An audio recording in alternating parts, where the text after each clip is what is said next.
દીદી દીદી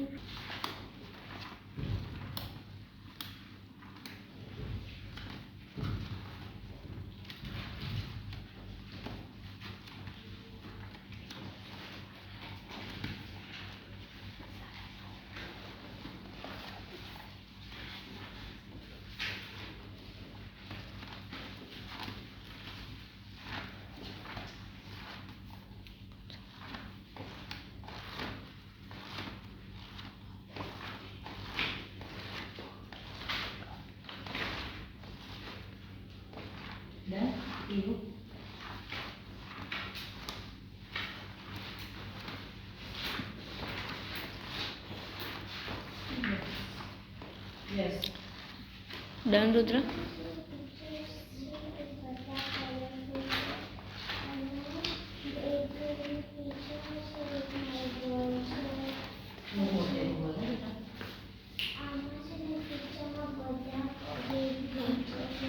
done.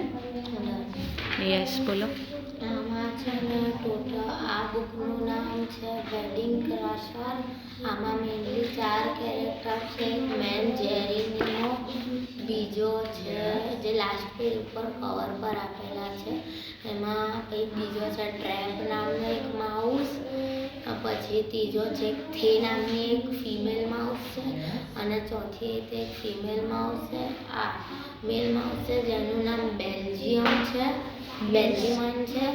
આમાં છે ને મેનલી આખી બુક છે ને એ શું કહેવાય, આપણે કોઈ આમ એક્સપ્લોરેશન રિલેટેડ છે. આ બુકમાં છે ને માઉસ બુક છે, જો કે જેનું મેનાની તો છે ને આમાં ઘણા એક ચેપ્ટર છે જેમાં આ જે માઉસ હોય છે ને એક કાસલ જેવી જગ્યા પર જાય છે.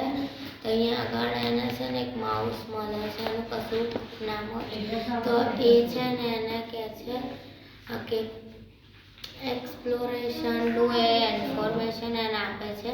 તો પછી એને તે રિલેટેડ છે ને સર્ચ માટે એ કેસલમાં ફરતો હોય છે, અને તારે તેને છે ને થે નામની જે ફિમેલ છે એ મળે છે. એમાં પછી એક ફોટો હોય છે, જેમ કે લાસ્ટના જે પેજીસ છે ને એના અંદર આમ સ્પેસ રિલેટેડ કશો ફોટો આપેલો છે. યસ. પછી માઉસ સિટીનો મેપ આપેલો છે, પછી હવાઈ બીચને એનો મેપ આપેલો છે.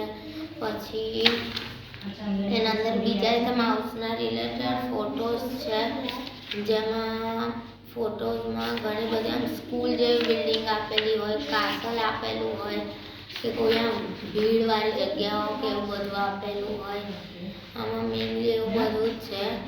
સ્કૂલાસ્ટિક નામની એક છે ને એ આ બધી સિરીઝમાં લખેલી છે. આખી બુકમાં છે ને મેનલી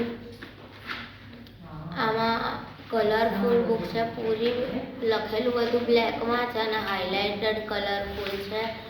આમાં છે ને 107 જેવા પેજીસ છે, જેમાંથી મેઇન પેજીસ છે ને 96 કેવા જ છે, અને બીજા બધા મેપ પછી ઇન્ફોર્મેશન ને એ બધું રિલેટેડ જ છે. એની અંદર મેનલી છે ને એ 4 કેરેક્ટર ને બીજા 2 છે ને માઉસ છે, જેનું નામ યાદ નથી. યસ. બીજું કંઈ? ડન.